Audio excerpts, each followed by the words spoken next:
बोलो गणेश जी महाराज की जय। भक्त वत्सल भगवान की जय। सद्गुरुदेव भगवान की जय। श्री गणेश पुराण की जय। जय गणेश जय गणेश जय गणेश देवा। माता जानकी पार्वती पिता महादेवा। जय गणेश जय गणेश जय गणेश देवा। माता जानकी पार्वती पिता महादेवा। एक दंत दयावंत चार भुजाधारी। माथे सिंदूर सोहे मूसे की सवारी। एक दंत दयावंत चार भुजाधारी। माथे सिंदूर सोहे मूसे की सवारी। पान चढ़े फूल चढ़े और चढ़े मेवा। लडवन का भोग लागे संत करे सेवा। अंधन को आंख देत कोड़िन को काया। बांझन को पुत्र देत निर्धन को माया। गणेश जय गणेश देवा। माता जानकी पार्वती पिता महादेवा। दीनन की लाज राखो शंभु सुतवारी। कामना को पूरा कर नाऊ बलिहारी। जय गणेश देवा। माता जानकी पार्वती पिता महादेवा।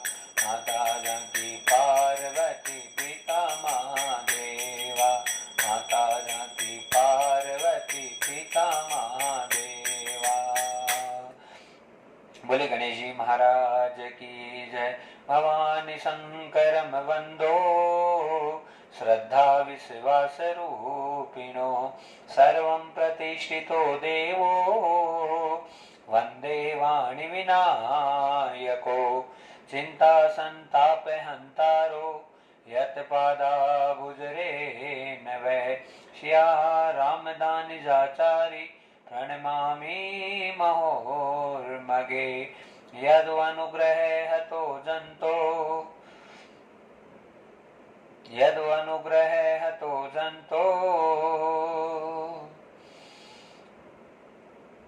सर्व दुखादि गो भवेत्। तमहं सर्वदा वन्दो श्रीवल्लभ मदनन्दनम्। अज्ञानतिमिरादस्य ज्ञानाञ्जनशलाकया चक्षुरुन्मीलितमेन तस्मै श्रीगुरुवे नमः। नमामि हृदयाशेषे लीलाशिरादिक्षायणीं। लक्ष्मीसहस्रलीलाभिसेव्यमालं कलानिधि। छविललितकमलकोटिसं नवनीलाम्बरधारिणी। शशिवन्द्रवंजविलोचनी चंद्रिका मृदुभाषिनी। आनंदघन गोविंद मन मंदिरे अनन्य निवासिनी। घनश्याम धनहित जातकी घनश्याम धनहित मनोहरी। जय जय श्री राधे जय जय श्री राधे जय जय श्री राधे श्याम। हरि ओम पार्वती पतये नमः। महादेव की जय। भक्तवत्सल भगवान की जय। सद्गुरुदेव भगवान की जय। श्री गणेश पुराण की जय।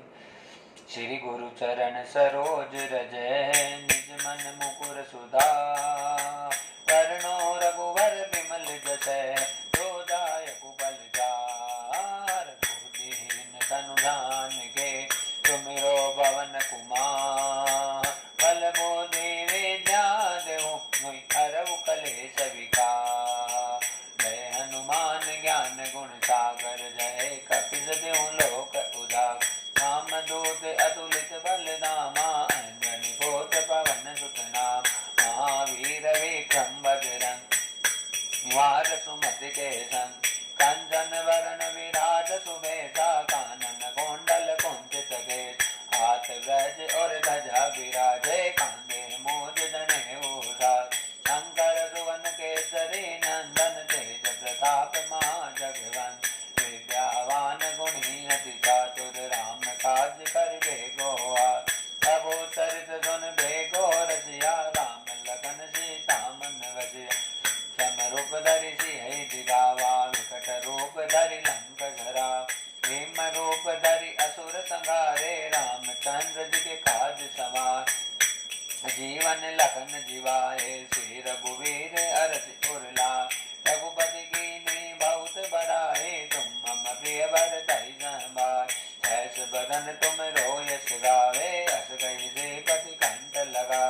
अनगारिक ब्रह्मादि मुनीसा नारद सारद सहित अहि तम कुबेर दिक्पाल जहान कवि कोविद के सके कहान तुम उपकार सुग्रीवै कीना राम मिलाइ राजपद दीना तुम रोमन विभीषण मान हर भय सब जग जान रोग सहत जो धन पर भानो ले लो ताय मधुर बल जान प्रभु मोद्रिका मिलि मुख माहि जल दिलांग गए अचरज नाथ दुर्गम काज जगत के जय जय सुगम अनुग्रह तुम रे थे राम दुआरे तुम रखवार हो तन आज्ञा बिनु पहचार सब सुख लहे तुम्हारी शरणा तुम रक्षक काहू को डर आपन तेज समारो आप तीनों लोक कहाँ देखा भूत पिशाच निकट नहीं आवे महावीर जब नाम सुना नासे रोग हरे सब भी भगत निरंतर हनुमत भी संकट ते हनुमान छुड़ावे मन क्रम वतन ध्यान डोला सब पर राम तपस्वी राज जिनके काज सकल तुम साथ और मनोरथ जो कोई लावे सोई अमित जीवन बल पाव चारों जुग पर ताप तुम्हार है पर सिद्ध जगत उजियार साधु संत के तुम रखवारे असुर निकंदन राम दुला हे दिनों निधि के दार अजबर दीन जानकी माता राम रसायन तुमरे पासा सदा रहो रघुपति के दार तुमरो वदन राम को वा जन्म जन्म के दुख बिसरा अंत काल रघुभरपुर जाहे जहाँ जन्म हरि भक्त का और देवता चेतन धर हनुमत से सर्व सुख कर ही संकट करे मिटे सब पीरा जो सुमिरे हनुमत बलवी जय जय जय हनुमान गोसाई कृपा करो गुरुदेव किनार जो सत्य बार पाठ कर कोई छूटई बंद महासुख हो होय बड़े हनुमान चालीस होय सिद्ध शांति गौरी सा तुलसीदास सदा हृदय राखी जय नाथ हृदय महडे पवन तनय संकट हरणे मंगल मूर्ति रूप राम लखन सीता सहित सदैव सब सुर भूप सिहापति राम जय जय राम मेरे प्रभु राम जय गति राम जय जय राम मेरे प्रभु राम जय जय राम। बोले बालाजी महाराज की जय। हरि ओम। तुम कण कण में समाये हुए और प्रभु तुम में जगत समाया है किनका हो या पर्वत हो सभी तुम्हारी माया है इस जग में सब प्राणी के प्रभु जीवन की आधारा हो नमस्कार भगवान तुम्हें भक्तों का बारंबार हो नमस्कार भगवान तुम्हें भक्तों का बारंबार हो जग के सच्चे पिता तुम्हें हो तुम ही जग की माता हो जग के सच्चे पिता तुम ही जग की माता हो बंधु सखा सहायक रक्षक पोषक दाता हो भाई बंधु सखा सहायक रक्षक पोषक दाता हो चींटी से लेकर हाथी तक प्रभु तुम ही पालनहार हो चींटी से लेकर हाथी तक प्रभु तुम ही पालनहार हो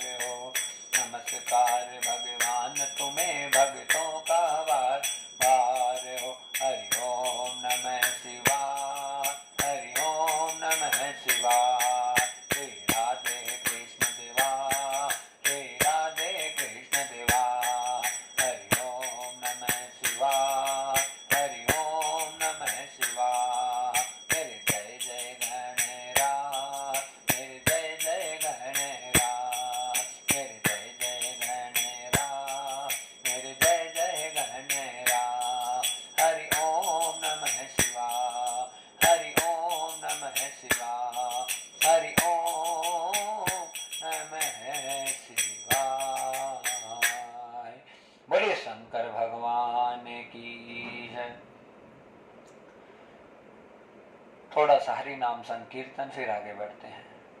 जय जय नारायण भगवान तेरी, जय जय गोविंदा। जय जय नारायण भगवान बोलो, जय जय गोविंदा। जय जय गोविंदा रे बजलो, जय जय गोपाला। जय जय गोविंदा ओ बजलो, जय जय गोपाला। जय जय नारायण भगवान बोलो, जय जय गोविंदा। नारायण भगवान बोलो, जय जय गोविंदा। जय जय गोविंदा ओ बजले, जय जय गोविंदा। जय जय गोविंदा ओ बजले, जय जय गोविंदा। बोल नारायण भगवान जय, जय जय गोविंदा। नारायण भगवान बोलो, जय जय गोविंदा। गोविंदा गोविंदा मेरो प्यारो गोविंदा।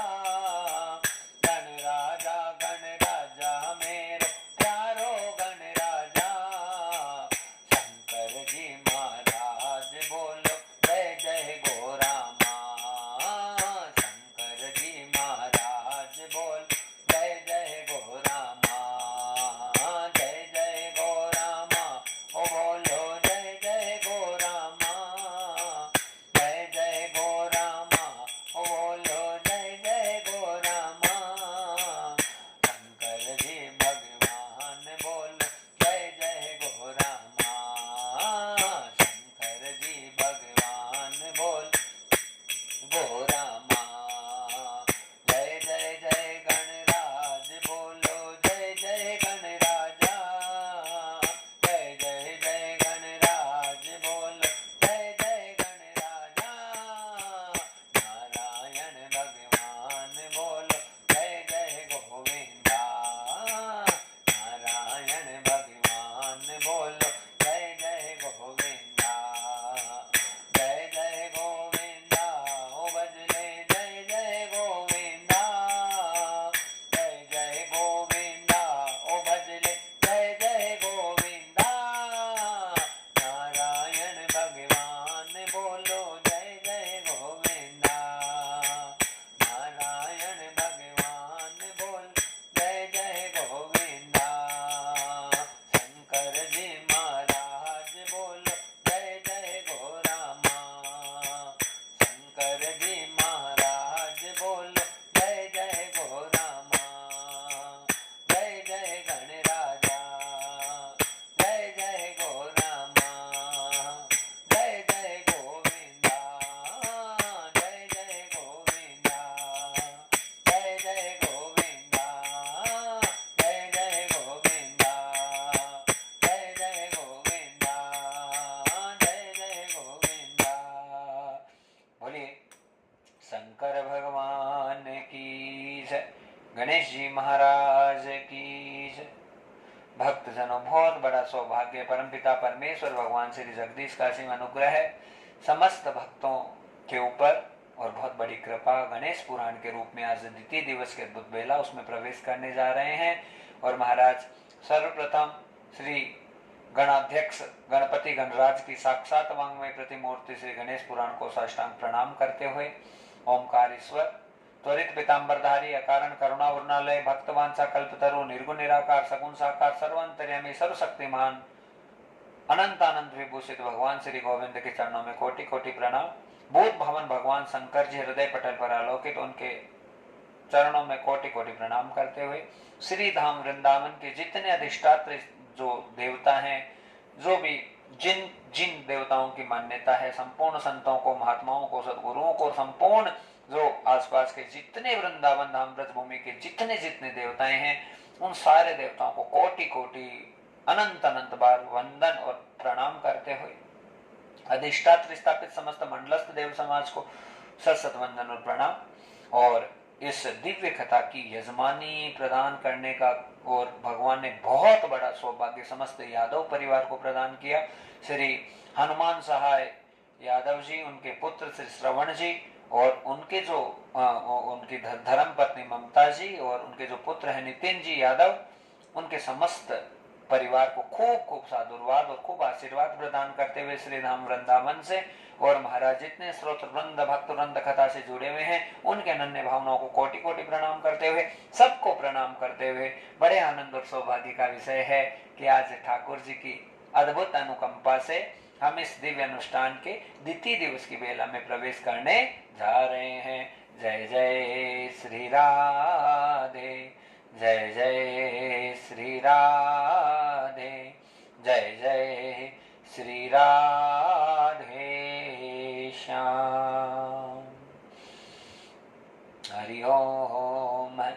चिड़ी चोंच भर ले गई नदी न घटियों नी, चिड़ी चोंच भर ले गई नदी न घटियों नी, दान दिए धन ना घटे कह गए दास कबीर, दान दिए धन ना घटे कह गए दास कबीर, चिड़ी चोंच भर ले गई नदी न घटियों नी, दान दिए धन ना घटे कह गए दास कबीर, ओ रामा कह गए दास कबीर, ओ रामा कह गए दास कबीर।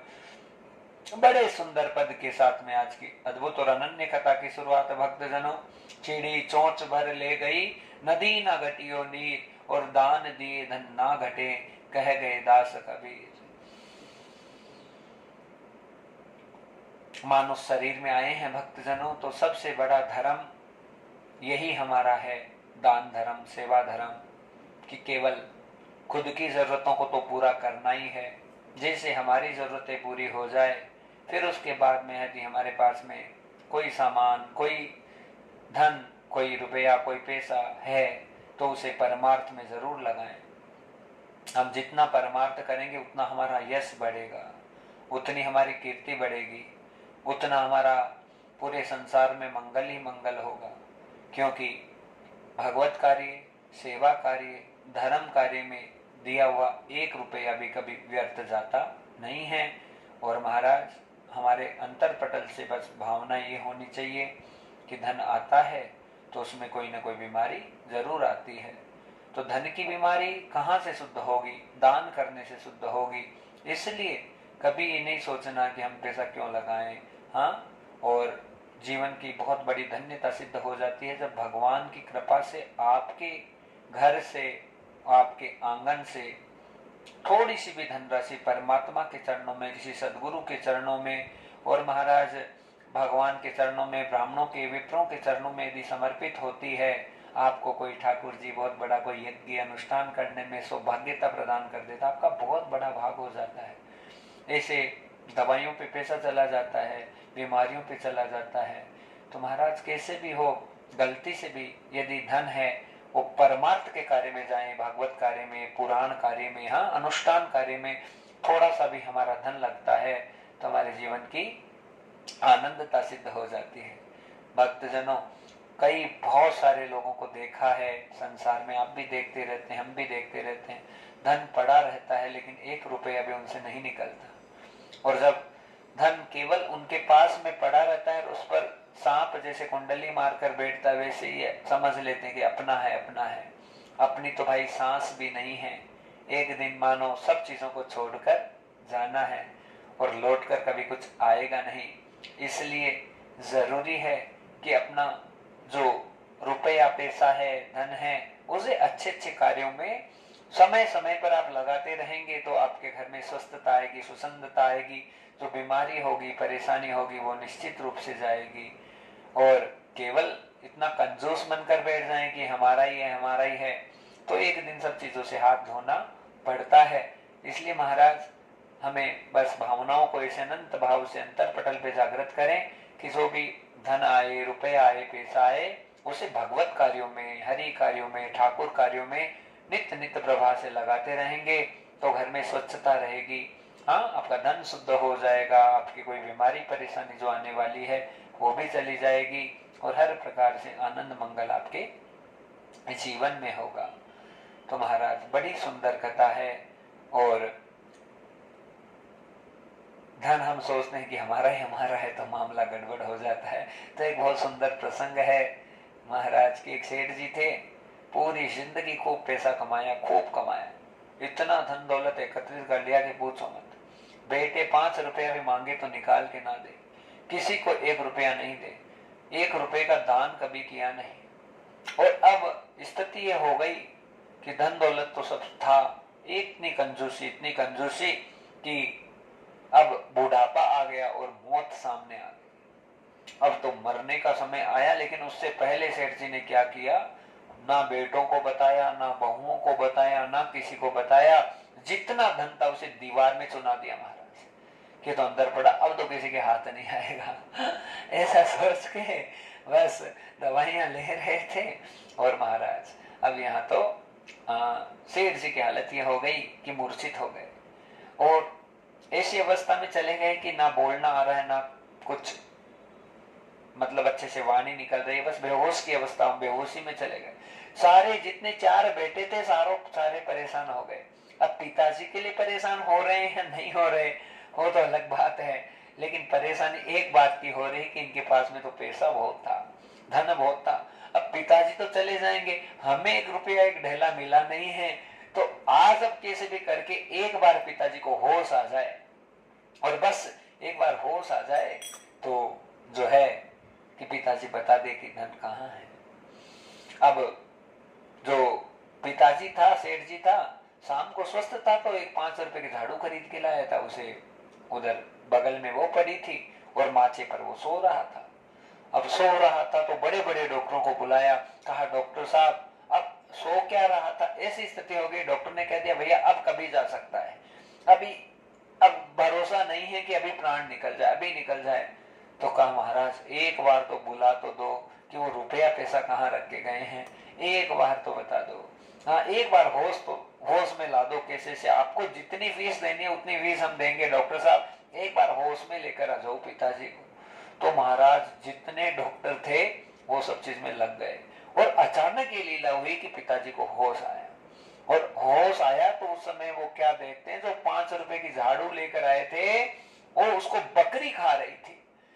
अब महाराज वो बच्चे जैसे ही होश आए रहे, पिताजी को होश आ गया, सब प्रसन्न हो गए, आकर कहने लगे बाबूजी बस इतना बता दो, वो रुपया पैसा वो धन दौलत कहाँ है, बाबूजी बताओ। बाबूजी केवल बकरी को झाड़ू को देख रहे हैं और देखते देखते महाराज ये कहने लगे अरे तुमको रुपए की पड़ी है, धन की पड़ी है, दौलत की पड़ी है, शर्म नहीं आती, ये 5 रुपए की झाड़ू कितनी मेहनत से मैं लेके आया था, देखो बकरी इसका नुकसान कर रही है, इस झाड़ू की रक्षा करो। वो तो इतना ही बोला था, मर गया महाराज। जो केवल मरते मरते भी उस 5 रुपए की झाड़ू के ऊपर ही अटका हुआ पड़ा है, वो भला किसको क्या बता देगा, क्या कर देगा। कहने का मतलब है भक्तजनों, बहुत सारा धन दौलत रुपया पैसा कई लोगों के पास होता है, लेकिन जब तक विधाता की कृपा नहीं होती है तब तक 1 रुपया भी ठाकुर जी के दरबार में नहीं चढ़ता। हाँ इसलिए प्रभु की कृपा हो और हमें भी बस दान करने का, पुण्य करने का, अच्छे अच्छे कार्य करने का सुअवसर प्रदान हो। देखो यजमान परिवार के कितने बड़े भाग हो गए कि वो अपने घर पे हैं लेकिन सारा पुण्य फल उन्हें यहाँ वहां बैठे बैठे प्राप्त हो रहा है। हाँ ऐसा अनुष्ठान जो दिव्य धरा श्री धाम वृंदावन में हाँ यजमानी का सुअवसर प्रदान हो जाए तो महाराज ये बहुत बड़ी कृपा होती है। सारा कार्य तो गुरुदेव कर रहे हैं, अनुष्ठान गुरुदेव कर रहे हैं, लेकिन घर बैठे बैठे फल प्राप्त हो रहा है, इससे बढ़कर कृपा और करुणा क्या होगी। इसलिए हमें भी ये नहीं सोचें रुपया लग जाए थोड़ा बहुत, हाँ धन खर्च हो तो हमें उसका 1000 गुना अनंत अनंत गुना वापस प्राप्त होता है। तो ये भावना रखें कि हमें निकालना है और हमें नहीं पता कि हमें कब विदाई हो जाए संसार से, एक पल का भरोसा नहीं। इसलिए मेरे साथ गाओ बड़े भाव से। सोचा न कभी तुमने संसार से जाना है, सोचा न कभी तुमने संसार से जाना है,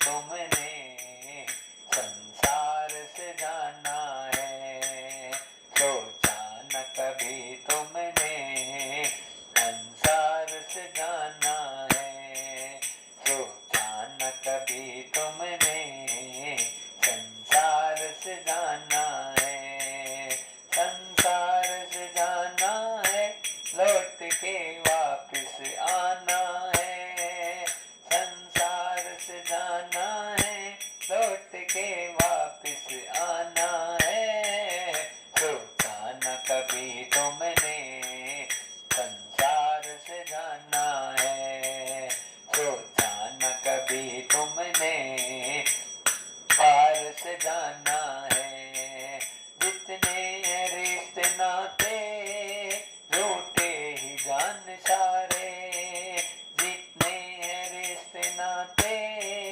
रूठे ही जान सारे, 2 दिनों का जीना लौट के वापस आना है, सोचा न कभी तुमने संसार से जाना है, सोचा न कभी तुमने संसार से जाना है, संसार से जाना है, लौट के वापिस आना है, संसार से जाना है, लौट के वापिस आना है, सोचा न कभी तुमने संसार से जाना है, सोचा न कभी तुमने संसार से जाना है, तेरे माँ बाप भाई मतलब की दुनिया सारी, तेरे माँ बाप भाई मतलब की दुनिया सारी, जब काम पड़े भैया तो कोई न आना है, जब काम पड़े भैया कोई न आना है, सोचा न कभी तुमने संसार से जाना है, सोचा न कभी तुमने संसार से जाना है, संसार से जाना है, लौट के वापिस आना है, संसार से जाना है, लौट के वापिस आना है, सोचा न कभी तुमने संसार से जाना है, सोचा न कभी तुमने संसार से जाना है, जय जय गणराजा,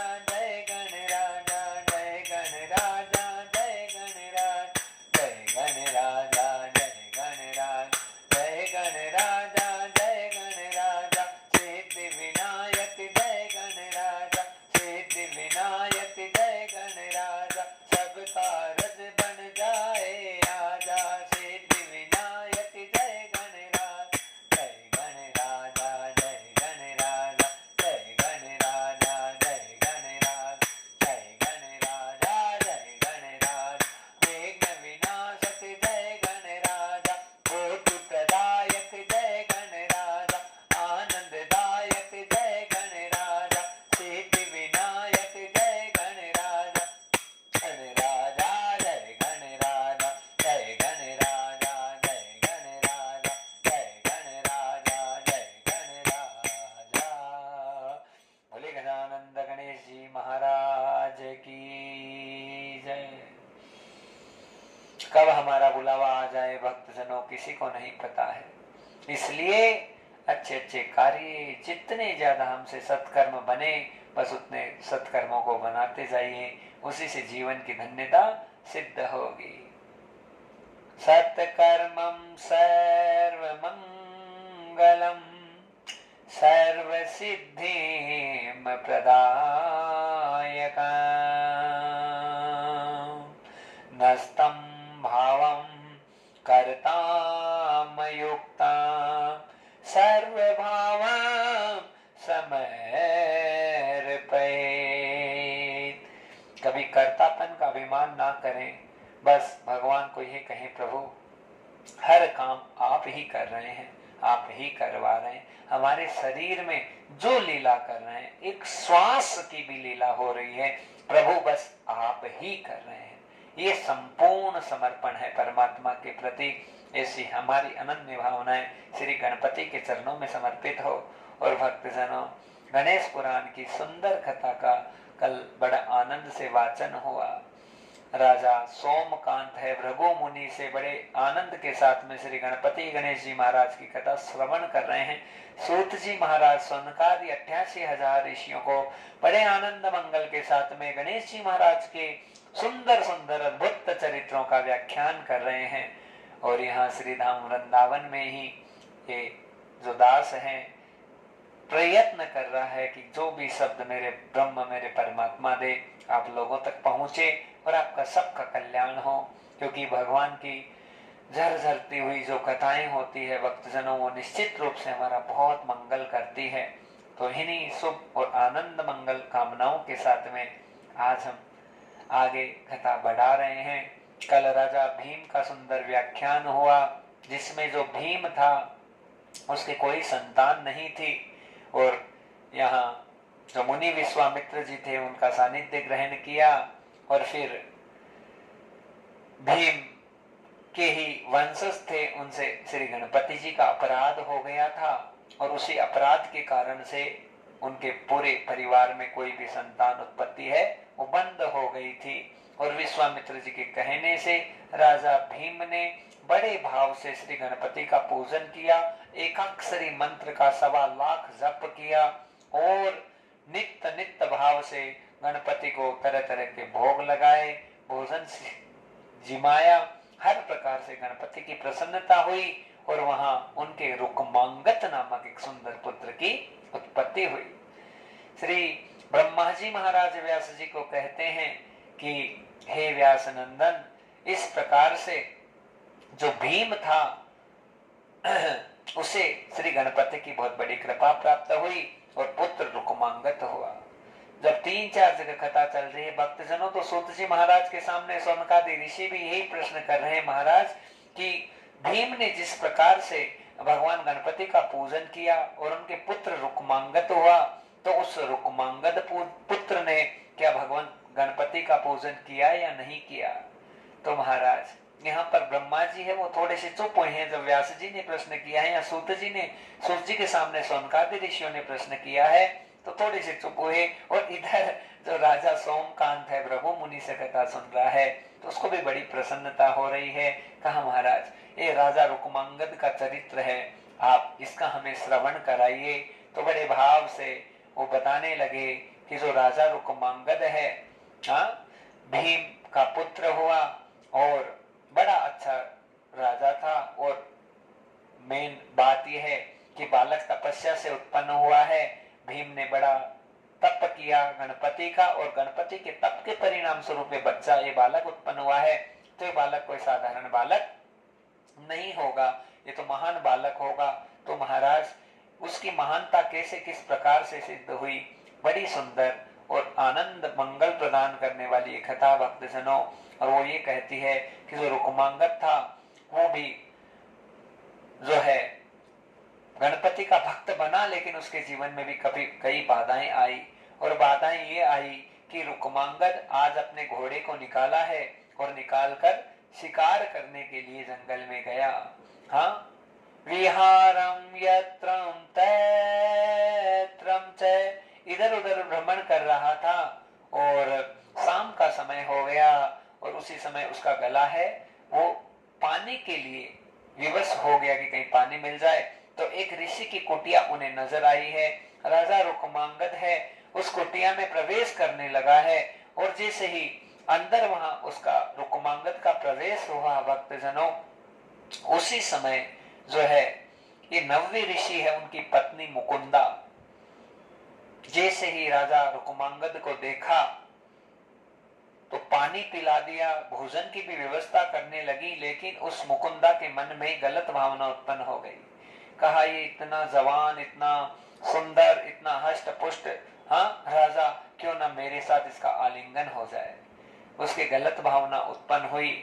तो यहाँ रुक्मांगद के सामने वो ऐसी भावना लेकर आई तो यहाँ रुक्मांगद ने उसे स्पष्ट मना कर दिया कि तुम तो मेरी माँ के समान है, हाँ, और तुम ऋषि की पत्नी है, तुमको तो ऐसा सपने में भी सोचना नहीं चाहिए कि मैं तुम्हारे साथ में ऐसा कोई कार्य करूं। तो महाराज यहाँ पर जो मुकुंदा थी बड़ी नाराज हो गई और उस राजा को श्राप दे दिया कि हे राजा, अब तू कुछ भी करने के लायक नहीं रहेगा और तुम्हारे शरीर में भयंकर से भयंकर रोग लग जाएंगे। महाराज ये श्राप जैसे ही रुक्मांगद को लगा, यहाँ पर राजा मन में विचार करने लगा कि चाहे मुझे कितना ही श्राप लग जाए लेकिन मैं धर्म से विमुख ना हो, और ऐसा सोचकर वो बाहर निकला। और महाराज मन में यही सोच रहा है कि अब मेरा कल्याण कैसे होगा। लेकिन भक्तजनों, ये कथा ये बता रही है कि जो धर्म मार्ग पर रहता है, हाँ, और सत्यता का पालन करता है, उसकी रक्षा करने के लिए भगवान किसी न किसी रूप में जरूर प्रकट होते हैं। और आज महाराज जब राजा रुक्मांगद बहुत ज्यादा परेशान हो रहे हैं, उसी समय समागमनम समावर्ततेन नारदम तदो आग्रताम। नारद जी का आगमन हो गया, समागमन हो गया राजा चित्रांगद के साथ में। और महाराज यहाँ पर कहने लगे कि राजा को कहने लगे नारद जी कि हे राजा,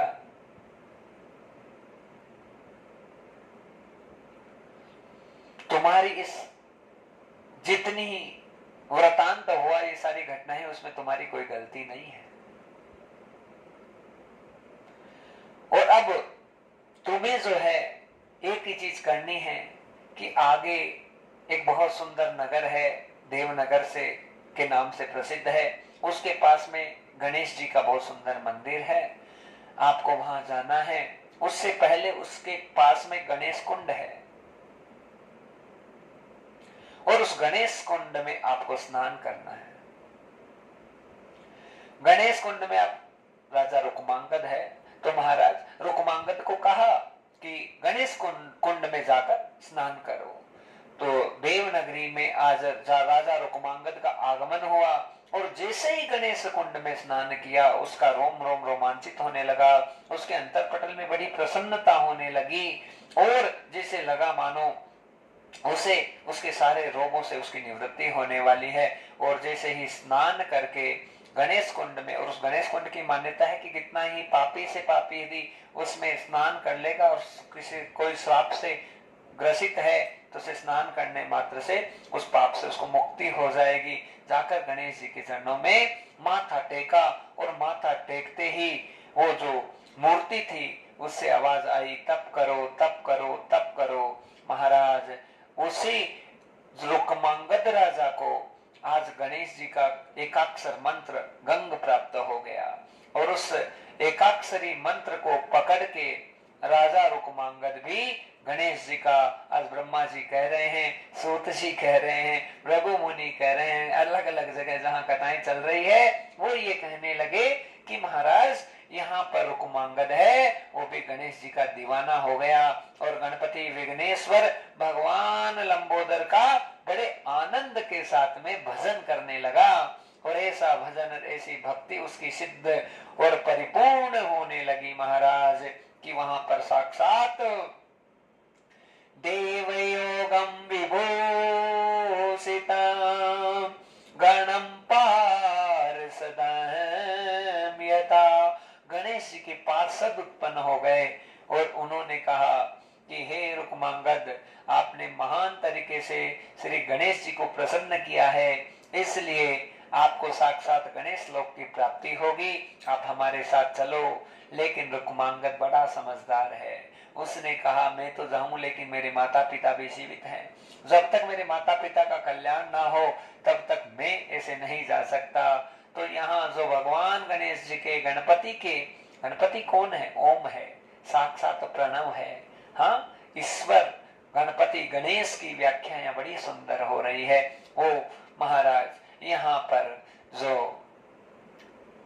थे, जो पार्षद थे भगवान गणपति के, उन्होंने कहा कि हे रुक्मांगद, जिस गणेश कुंड में आपने स्नान किया है, हाँ, उस गणेश कुंड में आप पुनः जाइए, अपने माता पिता को, आपने जितने पुण्य किए उसके 1 साल का पुण्य अपने माता पिता को दान करेंगे तो आपके माता पिता भी आपके साथ चले जाएंगे। अब देखिए, संत की संगति, किसी भक्त की संगति हमारे जीवन को महान कर देती है। हाँ भक्तजनों, हम सब पापी होते हैं ना, लेकिन कोई अच्छा, कोई महापुरुष, कोई हाँ भगवान का दूत यदि हमारे जीवन में आता है, वो निश्चित रूप से हमारे जीवन को बदल कर जाएगा, वो कभी नुकसान नहीं कर सकता। आज ये रुक्मांगद अपना किया हुआ भजन, उसका 1 साल का पुण्य जैसे माता पिता को ट्रांसफर किया तो माता पिता भी साक्षात, उनको भी गणेश लोक की प्राप्ति हो गई, और राजा भीम भी धन्य हो गया, उसकी पत्नी भी धन्य हो गई। और महाराज ये राजा रुक्मांगद है, उसने भी अपने सारे पापों को धो दिया। श्री सूत जी महाराज सौनक जी ऋषियों को कथा सुनाते हुए बड़ी सुंदरता के साथ में सुंदर सुंदर प्रसंगों को रख रहे हैं भक्तजनों। और उसी समय सारे ऋषि और महात्मा कहने लगे कि महाराज, जिस मुकुंदा ने ये गलती की थी, हाँ, उससे जो अपराध बना था, उस मुकुंदा के साथ में क्या हुआ। तो यहाँ पर सूत जी महाराज सौनकादि ऋषियों को बड़े आनंद के साथ में उस मुकुंदा के जो व्याख्यान थे उनको प्रतिभाषित करने लगे, शब्दों को रखने लगे। महाराज कहा, हे राजन, मुकुंदा थी, उसके मन में केवल रुक्मांगद रुक्मांगद रुक्मांगद चल रहा था, और जो इंद्र था वो नकली रुक्मांगद बनकर उसके हृदय में प्रकट हो गया। बोलो ना राधे राधे महाराज। हाँ, और इंद्र है सामने आया, पहले हृदय में प्रकट हुआ, फिर सामने आया, और सामने आकर महाराज उस मुकुंदा को कहने लगा कि देखो, मैं रुक्मांगद, रुक्मांगद का स्वरूप लेकर आ गया। इंद्र ने भेष बना दिया, और भेष बनाकर महाराज उस मुकुंदा को मजबूर कर दिया, और मुकुंदा के साथ में राजा रुक्मांगद का समागम हो गया, मतलब इंद्र का समागम हो गया जो नकली बनकर आया। और समागम हुआ तो एक पुत्र उत्पन्न हुआ, उसका नाम ग्रत सम्मत हुआ, और जो ग्रत सम्मत पुत्र है वो बड़ा होने लगा। महाराज जो बचपन के संस्कार होते हैं, सारे संस्कार ग्रत सम्मत को प्राप्त हुए, और उसके बाद में एक देवों की सभा हो रही थी, ब्राह्मणों की, विप्रों की सभा हो रही थी, उसमें बड़े बड़े ऋषि मुनि महात्मा सब बैठे हुए थे, और वहां पे ग्रत सम्मत भी मौजूद था। और वहां जब शास्त्र चर्चाएं होने लगी तो ग्रत सम्मत अपनी विद्वता को प्रदर्शित कर रहा था, बार बार जो शब्द थे उन्हें रख रहा था, बोल रहा था। तो एक ऋषि थे, उनको क्रोध आया और कहा, रे ग्रत सम्मत, तुम बीच में अपनी सारी बातों को रखने की कोशिश कर रहा है। अरे तुम्हें तो यहाँ ऋषियों के बीच में बैठने का भी अधिकार नहीं है। अरे तू तो क्षत्रिय पुत्र है, तू तो ब्राह्मण पुत्र ही नहीं है। और जैसे ही ग्रत सम्मत का बड़ी सभा में अपमान हुआ, सूत जी महाराज कहते हैं, भृगु मुनि सोमकांत राजा को कहते हैं कि हे राजन, जैसे ये शब्द मिले उसी समय जो ग्रत सम्मत राजा था उसकी बड़ी तकलीफ हो गई। महाराज ब्राह्मण बेटा है, माफ करना, ऐसे ब्राह्मण है दिखने में लेकिन क्षत्रिय का पुत्र है, तो ग्रत सम्मत था, वो बड़ा नाराज हो गया। ये रुक्मांगद का बेटा है, लेकिन मुकुंदा थी, वो ब्राह्मणी थी, उसने गलती कर दी। हाँ, तो ये मुकुंदा का बेटा हुआ, इसलिए ऐसे बेटा रुक्मांगद का है, मतलब इंद्र का हो गया वैसे तो, लेकिन नाम संसार के हिसाब से देखे तो रुक्मांगद का पड़ रहा है, पर ये ब्राह्मण, क्योंकि मुकुंदा थी वो ब्राह्मणी थी। हाँ, तो यहाँ पर महाराज जैसे ही अपनी माँ के पास में आया और आकर कहने लगा, माँ तू सत्य सत्य बोल, मैं किसका पुत्र हूँ, किसका पुत्र हूँ। वो मुकुंदा तो बड़ी होशियार थी महाराज, झूठ विद्या में बड़ी होशियार थी। उसने कहा, अरे पुत्र तो एक पिता का ही होता है, किसी और का थोड़ी होता है। कहा, नहीं, तू सत्य सत्य बता, मुझे ये वहम है कि मैं रुक्मांगद का पुत्र हूँ, लेकिन तू सही बोल। मैं माफ करना, नव्य ऋषि का पुत्र हूँ, तू सही सही बोल, मैं किसका बेटा हूँ। हाँ, तो महाराज यहाँ पर वो जो मुकुंदा थी, झूठ से उसे प्रभावित करने की कोशिश की, लेकिन घृत सम्मत पीछे पड़ गया। तो आखिर में सच्चाई कहनी पड़ी कि दो जो है उसे तो ये लग रहा था कि रुक्मांगद ने मेरे साथ समागम किया है, तो कहा रुक्मांगद का बेटा है। उसी समय आकाशवाणी हो गई, कहा ना तो नव्य ऋषि का बेटा है, ना रुक्मांगद का बेटा है, तो इंद्र का बेटा है। इसलिए ऋषियों ने जो कहा था वो सही कहा था। घृत सम्मत बड़ा महाराज नाराज हो गया अपनी माँ पर, और अपनी खुद की माँ को ही श्राप दे दिया कि तू पिशाची नहीं बन जा।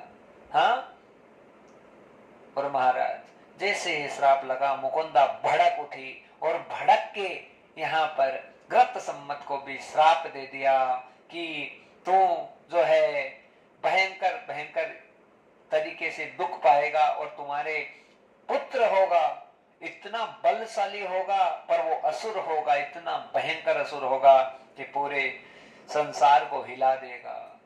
ऐसा श्राप लग गया यहाँ घृत सम्मत को।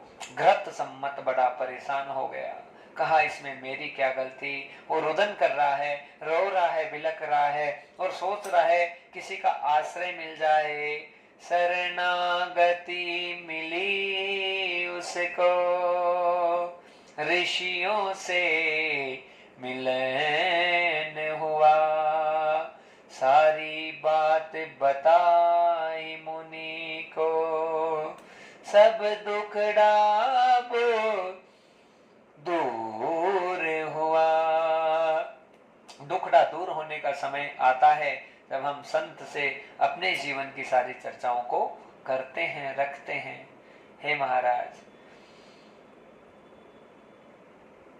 जीवन में हमेशा हमें चलाने वाला कोई ना कोई होना जरूरी है भक्तजनों, ताकि हम उनका आश्रय लेकर भगवत धाम तक पहुंच जाएं। छल कपट रहेगा जीवन में, एक दिन नष्ट हो जाएंगे। महाराज, बड़ी सुंदर कथा यहाँ पर जो घृत सम्मत है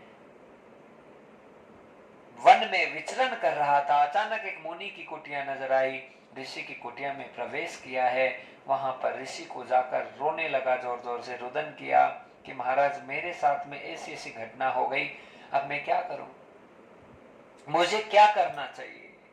बड़ा सुंदर प्रश्न किया है यहाँ। भृगु मुनि कहते हैं, हे राजन, जैसे ही मुनि के सामने ये प्रश्न हुआ तो मुनि के मुख से एक ही बात निकली कि हे घृत सम्मत, यदि तू वापस समाज में प्रतिष्ठा चाहता है, ऐश्वर्य चाहता है, हर प्रकार से तुम्हारी विजय विजय और विजय हो जाए, तो तुम केवल और केवल गजानंद गणपति की शरण को ग्रहण कर ले। उनका बड़े भाव से आनंद से पूजन कर, उनका एकाक्षरी मंत्र लेकर जा, और गंग गंग गंग गंग गंग गंग करके गणेश वर भगवान को प्रसन्न करने की कोशिश कर। हाँ, खूब साधना कर, तप कर। यदि विघ्नेश्वर गणपति साक्षात ईश्वर ओम प्रकट हो गए तो तुम्हारा बहुत बहुत आनंद और मंगल प्रदान हो जाएगा। घृत सम्मत ने प्रतिज्ञा ले ली।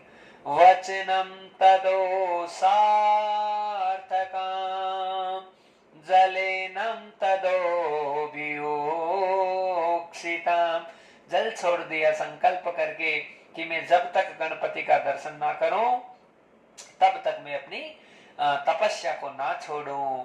वन में आया भक्तजनों, आकर जो व्रत सम्मत है एक पैर पे के अंगूठे पर खड़ा हो गया। ओ हो महाराज, पैर एक पैर पे खड़ा, उसके भी अंगूठे पे खड़ा हो गया।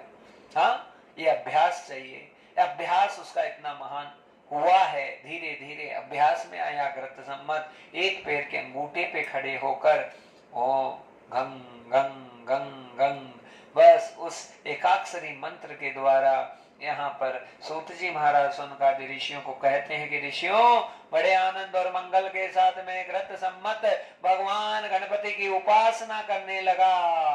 1000 वर्ष तक, सहस्त्र वर्षम पर्यंतम तपोनिष्ठम विप्रमच। ये ब्राह्मण बालक यहाँ पर महाराज 1000 वर्ष तक तपस्या वरदायक श्री गणेश जी महाराज की करने लगा, लेकिन विघ्नेश्वर प्रसन्न नहीं हुए।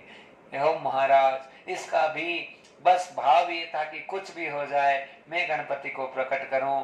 पुनः लगा रहा लगा रहा लगा रहा, और कहते हैं महाराज, पंचदशम सहस्त्र वर्षम पर्यंतम तपोनिष्ठो च तपोमूलम।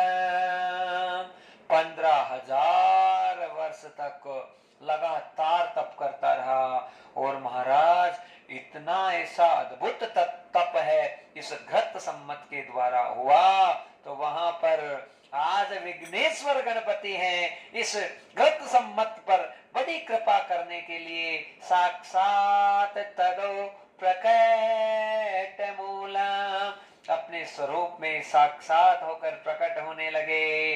माथे पर चंद्रमा सुशोभित है, गले में सुंदर माला धारण कर रखी है, हाथ में महाराज खड़ग ले रखा है, चतुर्भुज रूप में गदा पद्म शंख और खड़ग के साथ में यहाँ पे गणेश जी महाराज अपने सुंदर स्वरूप के साथ में गणपति विघ्नेश्वर साक्षात लंबोदर और उदरेश्वर भगवान गणेश हैं। यहाँ सुंदर स्वरूप में सुंदर धोती, सुंदर यज्ञोपवीत और बड़े आनंद मंगल के साथ में गणपति प्रकट हो गए। और जैसे ही गणपति प्रकट हुए, हे घृत सम्मत, मैं तुम्हारी तपस्या से बड़ा प्रसन्न हुआ हूँ।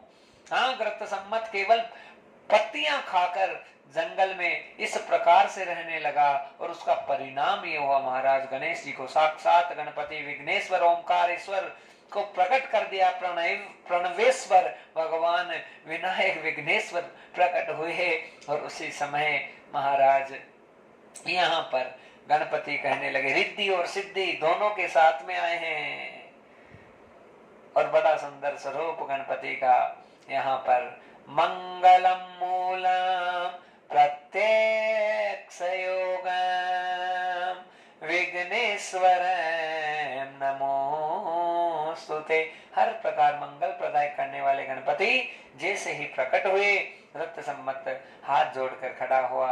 रक्त सम्मत को पता है मेरे से, हाँ, अब गणपति प्रकट हुए तो मैं क्या मांगू। गणेश जी कहने लगे, हरे रक्त सम्मत, मैं तुम्हारी तपस्या से बड़ा प्रसन्न हूँ, तुमको जो मांगना है वो मांगो। रक्त सम्मत हाथ जोड़कर खड़ा हो गया, हे गणपति, मुझे किसी भी चीज की कोई कामना नहीं है, बस आपके चरणों में हमेशा मेरी प्रीति है, वो हमेशा हमेशा के लिए महान रहे, बनी रहे। तो गणपति इस बात को सुनकर बड़े प्रसन्न होने लगे कि मेरा भक्त है वो निष्काम है, उसके मन में कोई इच्छा उत्कंठा आशा नहीं है। और उसी समय महाराज यहाँ पर गणपति है, विघ्नेश्वर है। गणेश जी कहने लगे कि हे भक्त सम्मत, मैं तुम्हें ऐसा वरदान देता हूँ कि मैं आया हूँ तो तुम्हारे एक बहुत बलशाली पुत्र होगा। इतना बलशाली पुत्र। और वो पहले से वो मुकुंदा तो कह के गई थी, और उसी बात को गणेश जी यहाँ पर पुष्ट कर रहे हैं। वो कहने लगे, इतना बलशाली पुत्र होगा, इतना बलशाली पुत्र कि संपूर्ण ये 3 लोक 14 भुवन का साम्राज्य उसको प्राप्त हो जाएगा। हाँ, साक्षात ब्रह्मा विष्णु भी उससे एक बार तो डर कर भाग जाएंगे, और इतना शक्तिशाली पुत्र होगा। लेकिन केवल और केवल भगवान शंकर ही जो है उसका जो है विनाश कर सकते हैं। इसलिए भगवान शंकर से वो सावधान रहेगा तो ऐसा पुत्र होगा कि वो हमेशा कीर्ति और ख्याति को बढ़ाएगा। महाराज, ये सुंदर वरदान आज गणेश भगवान ने दिया। अंतर ध्यानम अवस्थितो गणाध्यक्षं गणराजं च। गणेश जी इतना कहकर अंतर ध्यान हो गए। यहाँ पर व्रत सम्मत को पहले से पता था कि मेरे कोई ऐसा पुत्र होगा। हाँ, तो महाराज यहाँ पर जो व्रत सम्मत है, अब उसके पुत्र होगा कहाँ से। महाराज यहाँ पर व्रत सम्मत ने किसी नारी को तो अपनाया ही नहीं। हाँ, विवाह किया ही नहीं, लेकिन पुत्र कहां से होगा? वो तो केवल गणपति की आराधना में लगे हैं, उपासना में लगे हैं। हर प्रकार से गणपति के प्रति संपूर्ण समर्पण व्रत सम्मत का है। निरंतर लगातार गणपति की उपासना कर रहे हैं और बस वरदान भी मिल गया। लेकिन प्यारा लागे जी गणराज, वो प्यारा लागे रे। बस केवल गणपति की उपासना और पूजा में ही व्रत सम्मत लगे हैं। अचानक लीला हुई है, उनको केवल छींक आई और छींक आने मात्र से एक सुंदर पुत्र प्रकट हो गया। जब साक्षात कोई प्रकट होकर शक्ति सामने आती है तो शक्ति कोई साधारण नहीं होती भक्तजनों। हाँ, एक महान दिव्य शक्ति। आज ये जो पुत्र प्रकट हुआ है, ये कौन होगा, क्या होगा? ये गणेश पुराण की बड़ी सुंदर कथा जो हमें मर्मज्ञता प्रदान कर रही है, आनंदता प्रदान कर रही है, हमारे रोम रोम को आह्लादित कर रही है, उल्लेखित कर रही है, परमानंदित कर रही है। और ये कहने लगी है कथा कि यहाँ पर जैसे ही वो जो छींक आई, उससे ये त्रिपुर नामक ये बालक प्रकट हुआ है। क्योंकि भगवान गणपति जो है वो लीला करेंगे यहाँ पे बड़ी सुंदर। ये पुत्र हुआ और पुत्र उत्पन्न होते ही अपने पिता को कहने लगा कि हे पिताजी, मैं आपके शरीर से अभी उत्पन्न हुआ हूँ, मेरे लिए क्या आज्ञा है, क्या आज्ञा है, मैं कैसे आपकी सेवा में समर्पित हूँ? कहते हैं पिताजी, जन्म जिसका होता है, मात्र पितृ और ऋषियों का ऋण ना उतरे तब तक मुक्ति प्रदान नहीं होती है। हे पिताश्री, अब हमारा कल्याण कैसे होगा? मेरे कल्याण का आप मार्ग निश्चित कीजिए, मुझे क्या करना चाहिए? ग्रत सम्मत को भक्तजनों बड़ी सुंदर कथा है। सूत जी सोमकांति ऋषियों को, भृगु मुनि सोमकांत जी को कह रहे हैं और ब्रह्मा जी व्यास जी का भी संवाद बड़ा सुंदर चल रहा है। और संवाद चलता चलता बड़ी सुंदर दास्तान यहाँ पर होने लगी कि ग्रत सम्मत को गणेश जी और गणपति से प्यारा कोई नहीं है। केवल त्रिपुर को एक ही बात कही कि अरे पुत्र, तुम्हें यदि मुझे प्रसन्न करना है तो तू गणपति की उपासना कर। और बस एक सच्चा पिता वही होगा जो अपने पुत्र को सही और सटीक मार्ग दिखा दे। कह दिया गणपति की शरणागति को ग्रहण कर। यहाँ पर जो पुत्र था व्रत सम्मत का त्रिपुर, वो बड़े भाव से गणपति की जिस प्रकार से पिता ने आराधना और साधना की थी, साधना और आराधना की पूरी पद्धति बता दी कि ऐसे श्वास रोक लेना, ऐसे अंगुष्ठ पर खड़े हो जाना, और कितनी पीड़ा हो, कितनी तकलीफ हो, उसकी परवाह मत करना। बस केवल और केवल हर हाल में गणपति तुम्हारे सामने प्रकट हो जाएं, बस ऐसी आराधना करना। महाराज, उसी व्रत सम्मत के बालक ने बहुत आनंद के साथ में यहाँ पर बहुत कठिन तप है वो करना प्रारंभ कर दिया। और ऐसा तप किया, ऐसा तप किया, ऐसी साधना की कि महाराज जिस प्रकार से व्रत सम्मत ने गणेश जी को प्रकट किया था, वैसे के वैसे ही आज वो जो त्रिपुर था उसने भी गणपति को साक्षात कर दिया।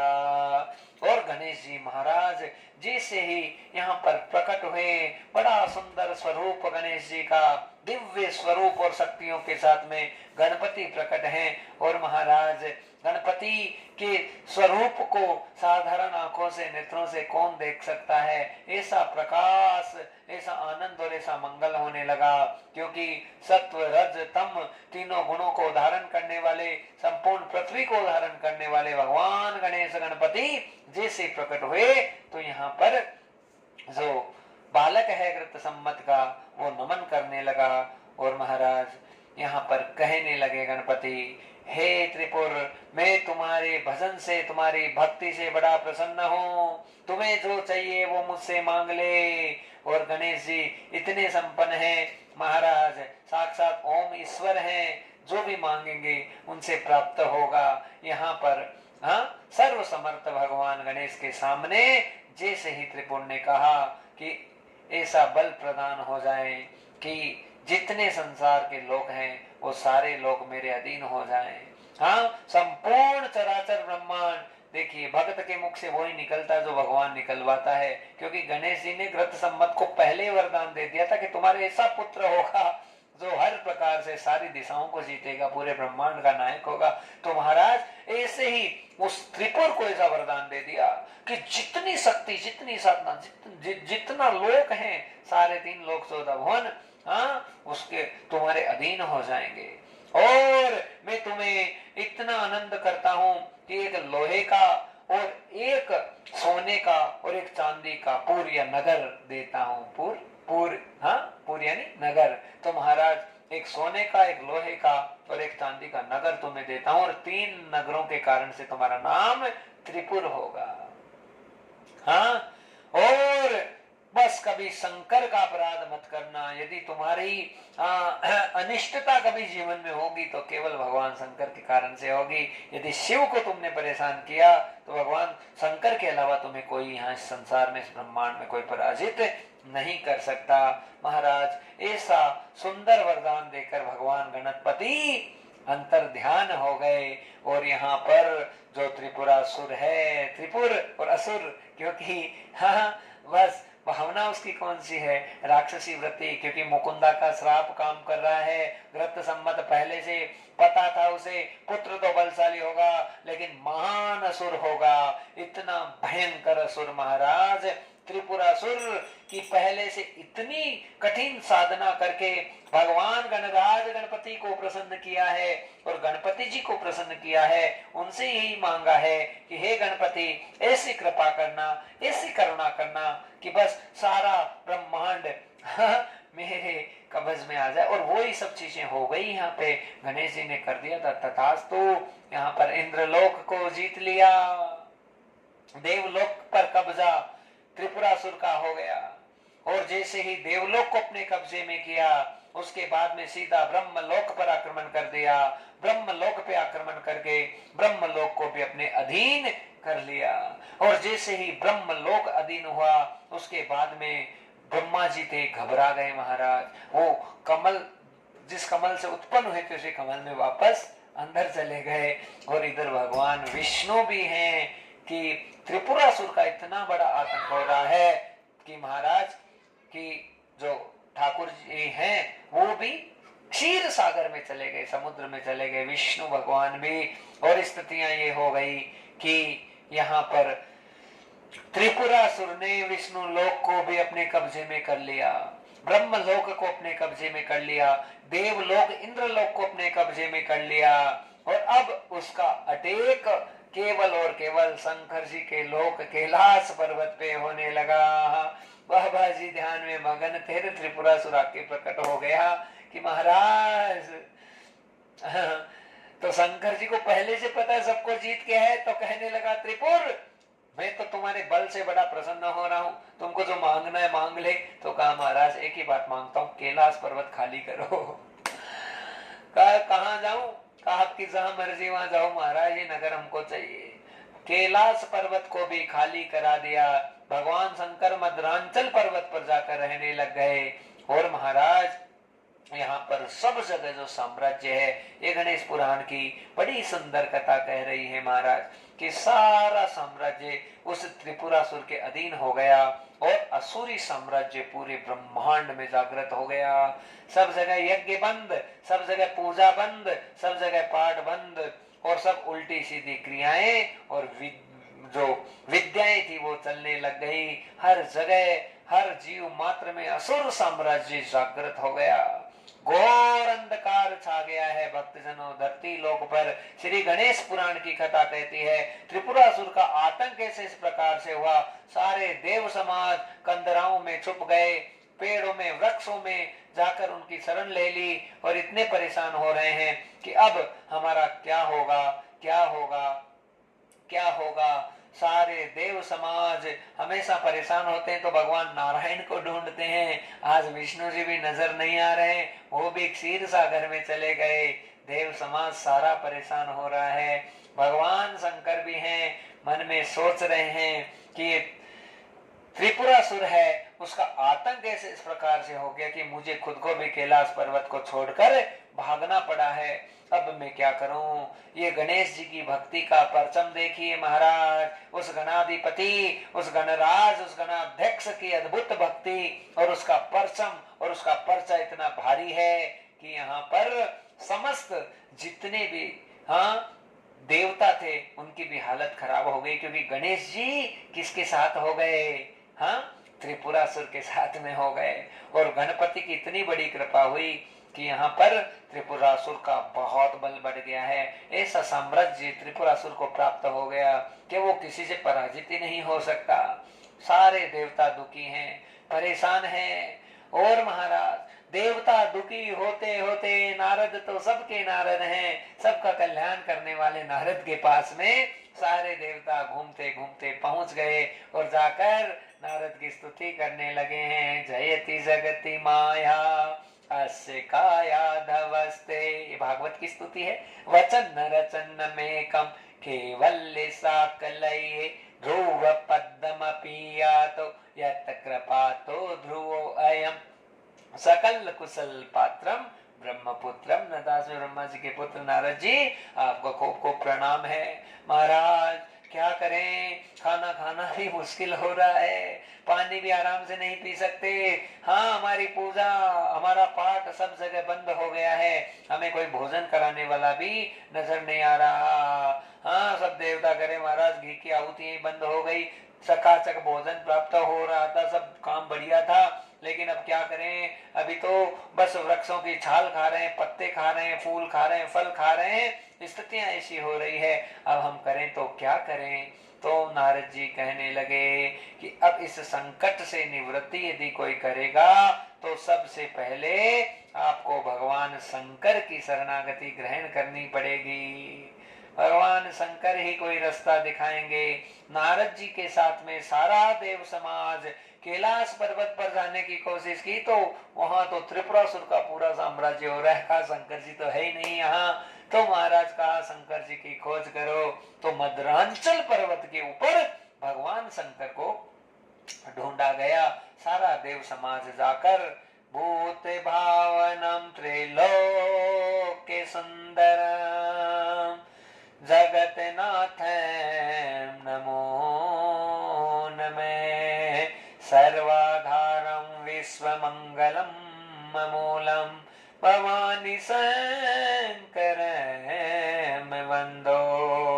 सर्वस्व संसार के आधार भगवान शंकर, सबका कल्याण करने वाले, सबको भद्र प्रदान करने वाले, संपूर्ण सृष्टि की रक्षा करने वाले, हाँ भगवान शंकर आपके चरणों में प्रणाम है, प्रणाम है, प्रणाम है। यहाँ पर महाराज सारे देवता गए, जाकर स्तुति करने लगे। राजा सोमकांत को भृगु मुनि बोल रहे हैं, सूत जी महाराज सोमकांत ऋषियों को बोल रहे हैं कि हे ऋषियों, कि यहाँ पर भगवान शंकर के सामने जितने सारे देवता गए, जाकर यहाँ बहुत सुंदर स्तुति भगवान शंकर की और कहा प्रभु त्रिपुरासुर के आतंक से हम सब परेशान होकर आए हैं, अब करें तो क्या करें, उस त्रिपुर का वध कैसे होगा। भगवान शंकर ने कहा कि त्रिपुर यदि मेरा कोई अपराध करे तो फिर मैं उसके साथ में फिर कोई लीला करूं, जब तक वो मेरा कोई अपराध ना करेगा तब तक तो मैं भी उसका कुछ भी बिगाड़ नहीं सकता हूं। उसी समय लीला हो रही है भक्तजनों। क्या लीला हो रही है? लीला ये हो रही है कि सारे जो देवता हैं वो चिंता में है, परेशानी में है। नारद जी जब भगवान शंकर के वक्तव्य को जो सुना तो उसी समय नारद जी ने आज आज्ञा दी है सारे देवताओं को कि हे देवताओं, यदि कोई अपराध त्रिपुरासुर से कराएगा तो उस देवता का नाम केवल गणेश जी महाराज है। वो गणपति ही कोई ना कोई अपराध कराएगा त्रिपुरासुर से, इसलिए तुम गणपति की शरण में जाओ। और महाराज बहुत आनंद और मंगल के साथ में गणपति का पूजन करो, गणपति का स्तवन करो, उनका ध्यान लगाओ, उनके एकाक्षरी मंत्र, षडाक्षरी मंत्र, दशाक्षरी मंत्र, हाँ उनमें से कोई भी जो मंत्र तुम्हें प्रिय हो उस मंत्र को लेके आनंद और मंगल के साथ में आप बस गणपति का जाप प्रारंभ कर दो और वो गणपति ही आगे कोई मार्ग दिखाएंगे। सारे देवता महाराज आज गजानंद भगवान को मनाने की कोशिश कर रहे हैं। आओ आओ जी गजानन आओ जी, आओ जी गजानन आओ जी, हमारा दुखड़ा सारा बधाओ जी, मार दुखड़ा सारा मिटाओ जी। आओ आओ जी गजानन आओ जी, आओ आओ जी विनायक आओ जी, मारा दुखड़ा सारा मिटाओ जी, मार दुखड़ा सारा मिटाओ जी। आओ आओ जी गजानन आओ जी, आओ जी गजानन आओ जी, पार्वती के पुत्र गजानन, पार्वती के पुत्र गजानन, शंकर के मन भावो, शंकर के मन भावो, हमारा दुखड़ा सारा मिटाओ। आओ आओ गजानन आओ, हमारा दुखड़ा सारा मिटाओ। गुड़ मोदक का भोग लगावा, भोग लगावा, गुड़ मोदक का भोग लगावा, भोग लगावा, मेवा मिश्री खूब चढ़ा, खूब चढ़ावा, संकट सारा मिटाओ। आओ आओ जी गजानन आओ, आओ आओ जी गजानन आओ, हमारा दुखड़ा सारा मिटाओ। वो आओ जी गजानन आओ, हमारा दुखड़ा सारा मिटाओ। हो आओ आओ जी गजानन आओ, हमारा दुखड़ा सारा मिटाओ।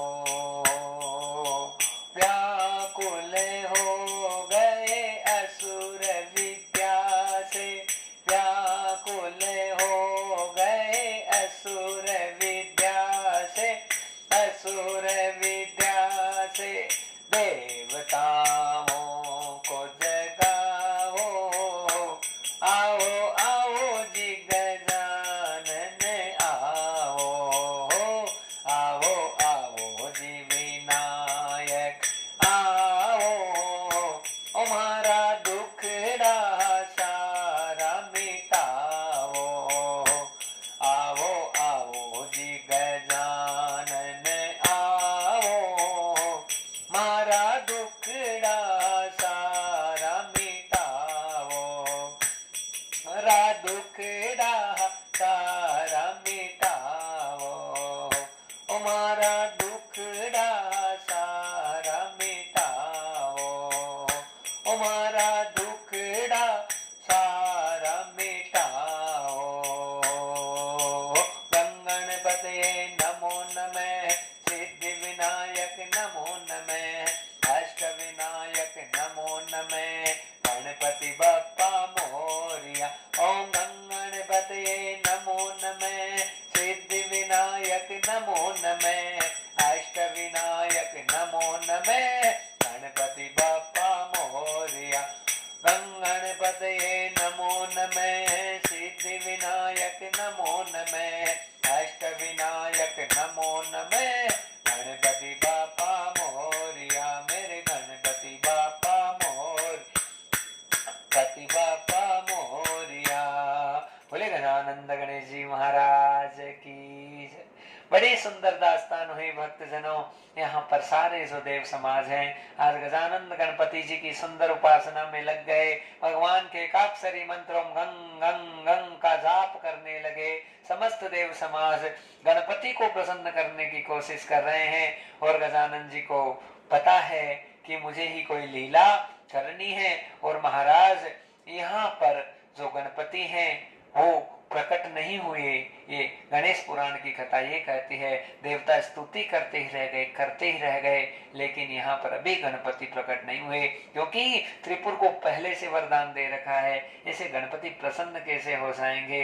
लेकिन देवताओं की मदद करने की मन में गणपति ने ठान ली कि मुझे कोई ना कोई लीला जरूर करनी पड़ेगी। तो महाराज यहाँ पर गणेश जी ने विप्र स्वरूपम धारेत आगमनम त्रिपुरम यथा। त्रिपुर के पास में आज गणेश जी का ब्राह्मण का रूप बनाकर आगमन हो रहा है। सुंदर गजाधर नामक ब्राह्मण बनकर आज यहाँ पर गणेश जी आए। और जैसे ही गणपति त्रिपुरासुर के पास में आए, विप्रदेव के रूप में आए, तो महाराज उन्हें लगा कि ब्राह्मण आज हमारे घर पे पधारे हैं। त्रिपुरासुर ने खूब स्वागत किया, खूब सत्कार किया, खूब जिमाया, खूब पिलाया, खूब खिलाया, खूब गणपति को प्रसन्न करने की कोशिश कर रहे हैं। लेकिन गणपति तो उद्देश्य से लेकर आए हैं क्योंकि पता है शंकर का जब तक अपराध ना होगा तब तक त्रिपुरासुर का वध नहीं होगा। महाराज आज गणपति खेल खेल रहे हैं और ये संसार सबसे बड़ा गेमी है महाराज। ये खेल चलता रहता है देवताओं का, राक्षसों का लगातार निरंतर प्रवाह से, लेकिन विजय श्री उसी की होती है जो डटा रहता है, जो अपने कर्तव्य को कभी भूलता नहीं, जो आज्ञा में है। हाँ, तो विश्वास को बनाए रखें, वही जीवन की धन्यता को सिद्ध करता है। तो महाराज यहाँ पर जो त्रिपुरासुर था उसके सामने गणेश जी गजाधर ब्राह्मण के रूप में आए और आकर कहने लगे कि हे त्रिपुर, हाँ हे राजा, बड़ा तुम्हारा सुंदर साम्राज्य है, लेकिन अभी एक चीज अधूरी है। कहा क्या अधूरी है महाराज? कहा अधूरी ये है कि भगवान शंकर के पास में अष्ट विनायक की मूर्ति है और जब तक उस सिद्धि विनायक अष्ट विनायक की मूर्ति को तुम भगवान शंकर से लेकर नहीं आओगे तब तक गणपति की पूरी उपासना तुम्हारी सिद्ध नहीं होगी। इसलिए वो मूर्ति तो तुम्हारे यहाँ रहनी चाहिए। अब तो बस उस ब्राह्मण देवता जो कि साक्षात गणेश जी महाराज थे, आग लगानी थी, लगा कर चले गए महाराज। अब त्रिपुर तो सोचने लगा कि बस मुझे कुछ भी हो जाए उस अष्ट विनायक की मूर्ति को अपने कब्जे में करना है। अपने जितने दूत थे उनको आज्ञा दी कि कैलाश पर्वत पे जाओ, जाकर तलाश करो कि वो मूर्ति कहाँ है। सब जगह दूतों के द्वारा मूर्ति को ढूंढा गया लेकिन मूर्ति कहीं नहीं मिली। और ये गणेश पुराण की सुंदर कथा कहती है कि जब मद्रांचल पर्वत पर भगवान शंकर चले गए तो उस मूर्ति को साथ में लेकर चले गए, क्योंकि उन्हें पता है हाँ कि मूर्ति विशेष है गणपति की। और उस मूर्ति को जैसे ही कैलाश पर्वत पे ढूंढा गया, कहीं पे मूर्ति ना मिली, तो महाराज यहाँ पर जो है भगवान शंकर की तलाश करने लगे कि वो शंकर तो कहीं होगा। अब किसी की भी साधना तप बढ़ जाता है तो अभिमान इतना बढ़ जाता है महाराज कि सर्वस्व नष्ट होने का समय आ जाता है। त्रिपुरासुर को पहले से भगवान गणेश ने कहा था कि शंकर का अपराध कर दिया तो फिर लेने के देने तुम्हारे पड़ जाएंगे, तुम्हारा सारा विनाश हो जाएगा। लेकिन महाराज बुद्धि भंग कर दी भगवान गणेश ने और ढूंढने लगे मद्रांचल पर्वत पर जाकर, शंकर कहाँ है, शंकर कहाँ है, शंकर कहाँ है। शंकर जी वहां नजर नहीं आए। इतने में त्रिपुरासुर सोचने लगा कि शंकर अपनी पत्नी से बड़ा प्यार करता है और माता पार्वती के ऊपर भी आज भारी संकट आने वाला है। बोलो गजानंद भगवान की जय। आ रहा है महाराज। हाँ, और माता पार्वती भी ऐसे सोचने लगी कि अब मेरा क्या होगा, क्योंकि त्रिपुरासुर है उसने माता पार्वती को ढूंढना प्रारंभ कर दिया। माता पार्वती है वो एक गुफा में चली गई। हाँ, और गुफा में राजा हिमाचल की शरणागति ग्रहण की है। हाँ, उसके पिता हिमवान की शरणागति को ग्रहण करके एक गुफा में जो माता पार्वती है वो प्रवेश कर गई। सब जगह त्रिपुर के जितने दूत हैं उसे ढूंढा जा रहा है कि वो पार्वती कहाँ है, वो शंकर की अर्धांगिनी कहाँ है, भारिया कहाँ है, उसे सब जगह से ढूंढा जा रहा है। लेकिन महाराज वो कहीं नजर नहीं आई, वो गुफा के अंदर चली गई। तो फिर यहाँ पर बड़ी परेशानी उत्पन्न होने लगी है। यहाँ पर सब ढूंढने की कोशिश कर रहे हैं, लेकिन जब पार्वती को ढूंढा गया भक्तजनों, तो पार्वती तो हाथ आई नहीं, पर वो जो शंकर जी जो कि मदरांचल पर्वत पर चले गए थे, उस अपनी मूर्ति को पार्वती के हवाले किया था। पार्वती को ढूंढते ढूंढते जो अष्टविनायक की मूर्ति थी, वो मूर्ति उनको दूतों को नजर आ गई। और पार्वती नहीं मिली, वो गणेश की मूर्ति मिल गई। बड़े प्रसन्न होने लगे। उसी समय भगवान गणपति ने बड़ी सुंदर लीला कर दी। गणपति के बहुत सारे भक्त आज गणेश जी का जुलूस निकाल रहे हैं।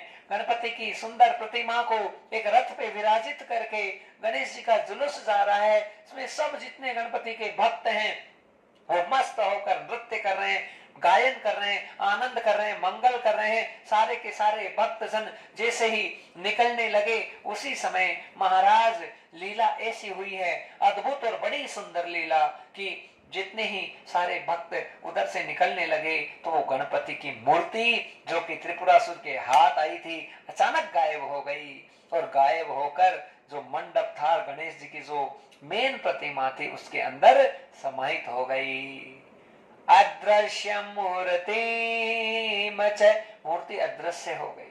और जैसे ही वो गायब हुई, उसी समय महाराज त्रिपुरासुर का गुस्सा तो सातवें आसमान पे चला गया। बहुत ढूंढने की कोशिश की कि वो मूर्ति मिल जाए, मूर्ति मिल जाए, लेकिन कहीं मूर्ति ना मिली।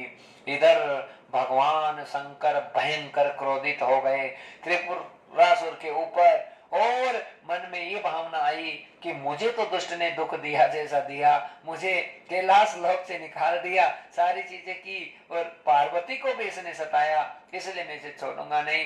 सारे देवता जो कि गणपति के वंदन और अर्चन में लगे थे, आज भगवान गणेश ने देवताओं को स्वप्न में आकर आश्वस्त किया है कि तुम जो है अभी मेरी ध्यावना को ज्यादा रखो और पहले शंकर की सहायता के लिए जाओ। यहाँ पर महाराज भगवान शंकर ने समस्त देवताओं की सेनाओं को तैयार किया है, और देवताओं की सारी सेना युद्ध की भूमि में आने की तैयारी कर रही है। त्रिपुरासुर की भयंकर सेना, ऐसे मरने वाला असुर नहीं है, क्योंकि महाराज बहुत बड़ी ताकत और शक्ति लेकर आया है। क्योंकि गणपति का आशीर्वाद जिसके माथे पर हो जाता है, उसका संसार में कभी विनाश हो नहीं सकता। हाँ, तो महाराज यहाँ पर जो लीला हुई बड़ी सुंदर कि अब करे तो क्या करे। तो भाई शंकर भगवान थे, उनके साथ में सारे देव समाज भयंकर सेना लेकर आ गए। इधर त्रिपुरासुर की सेना और भयंकर युद्ध प्रारंभ होने लग गया। लेकिन त्रिपुर की शक्ति इतनी भारी पड़ गई, सारे देवताओं को पराजित होना पड़ा, पराजय का मुख देखना पड़ा, और परेशान हो गए सारे देवता, भय से व्याकुल हो गए। भगवान शंकर को भी युद्ध का मैदान छोड़कर भागना पड़ा। बोलो गजानन भगवान की। बड़ी सुंदर लीला हो रही है भक्तजनों। हाँ, श्री सूत जी महाराज सनकादि ऋषियों को कथा सुना रहे हैं। भृगु मुनि यहाँ सोमकांत राजा को बड़ी सुंदरता की दास्तान बता रहे हैं, और कह रहे हैं कि आज भगवान शंकर को भी त्रिपुरासुर के सामने पराजय का मुख देखना पड़ा। और स्थितियां ऐसी विचित्र हो गई कि अब भगवान शंकर परेशान हो गए। आग्रताम नारदेन योगम, जब भयंकर परेशानी हुई शंकर भगवान को, तो नारद जी आ गए। नारायण नारायण नारायण, आओ ऋषि, आओ महात्मा, संसार में क्या लीलाएं हो रही है महाराज, हम भी हार गए, परेशान हो गए। त्रिपुरासुर का आतंक ऐसे इस प्रकार से हो गया कि अब करे तो क्या करें। उसी समय नारद जी कहने लगे, भगवान आप ही तो लीलाधर हो, प्रभु सारा संसार आपकी लीला से चलता है, और आपकी केवल लीला मात्र है। अरे त्रिपुरासुर क्या चीज है भगवान, सारा संसार आपके लिए है। प्रभु जितना दिन जिसका पंथ है, जितना दिन जिसका योग है, उतना दिन उसका संसार में सब कुछ जो होना है वो हो जाता है। लेकिन संसार आपका है हे भगवान भूत भावन। पर कहा नारद जी यदि मेरा है संसार तो मैंने तो अपनी सारी शक्ति लगा ली थी त्रिपुरासुर को मारने के लिए, क्या मेरे अस्त्र शस्त्र फेल हो गए? नारद जी ने कहा महाराज माफ करना, आपके अस्त्र शस्त्र कभी फेल नहीं हो सकते। आप तो त्रिलोकी के नाथ हो, सब पर कृपा करने वाले हो, करुणा करने वाले हो भगवान। हाँ, आपके अस्त्र शस्त्र कभी फेल नहीं हो सकते। लेकिन महाराज आपसे चूक हो गई। कहा क्या चूक हुई? कहा चूक ये हुई, युद्ध प्रारंभ करने से पहले आपने गणपति का पूजन नहीं किया। हाँ? कहा गणपति का पूजन? अरे गणेश तो मेरा पुत्र है महाराज, लेकिन पुत्र को भी जब वो नाराज होकर बैठ जाए तो मनाना पड़ता है। जब तक उसे प्रसन्न नहीं करोगे तब तक कोई काम आपका नहीं बनेगा, आपके लेने के देने पड़ेंगे महाराज, इसलिए तो परेशानी हुई। कहा आपने गणपति का गणेश का पूजन नहीं किया। जी आपको बात बताऊं, त्रिपुरासुर को जितनी शक्ति मिल रही है, जितना ताकत, जितना बल मिल रहा है, आपके पुत्र गणेश और गणपति के कारण से मिल रहा है। त्रिपुरासुर ने इतना तप, ऐसा योग पहले से करके बैठा है, गणेश को हृदय पटल पर पहले से विराजित कर रखा है महाराज। इसलिए अब जो है कि गणपति ही जो है इस युद्ध की सारी भूमि को, पृष्ठभूमि को प्रकट करेंगे। इसलिए आपको गणपति की आराधना करनी चाहिए। त्रिपुरासुर की सबसे बड़ी शक्ति आपका पुत्र गणेश ही है। जब तक वो विघ्न विनाशक, वो लंबोदर, वो गणाधिपति, वो गणराज जब तक कृपा नहीं करेगा, वो वरदायक गणपति कृपा नहीं करेगा, तब तक त्रिपुरासुर को कोई हरा नहीं सकता। इसलिए महाराज आपको भी गणपति पूजन करना पड़ेगा। तो महाराज यही सुंदर दास्तान है, यहाँ पर कही गई है। थोड़ा सा कीर्तन कर ले भक्तजनों। गोविंद जय जय गोपाल जय जय राधा रमण हरि गोविंद जय जय। गोविंद बोलो हरि गोपाल बोलो राधा रमण हरि गोविंद बोलो राधा रमण हरि गोविंद बोलो। गोविंद जय जय गोपाल जय जय गोविंद जय जय गोपाल जय जय राधा रमण हरि गोविंद जय जय राधा रमण हरि गोविंद जय जय। गोविंद बोलो हरि गोपाल बोलो गोविंद बोलो हरि गोपाल बोलो राधा रमण हरि गोविंद बोलो। तो भगवान शंकर ने निश्चय कर लिया कि मुझे गणपति की आराधना करनी है। आज नारद जी कहने लगे कि आप गणपति को प्रसन्न करेंगे तो सारा काम बन जाएगा। आज श्री शंकर भगवान ने बड़ा सुंदर अनुष्ठान मंचित कर लिया। महाराज विधि विधान से नवग्रह देवताओं की, षोडश मातृका देवता की, चतुष्षष्ठी योगिनी देवता की, कलश देवता की, सर्तो भद्र मंडलस्थ सर्वै देवताओं की स्थापना आज भगवान शंकर ने की है।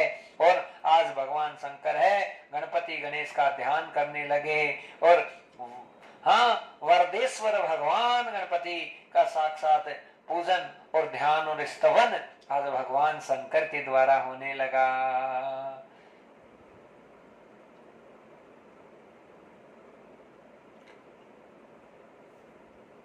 एक बार थोड़ा सा कीर्तन करें।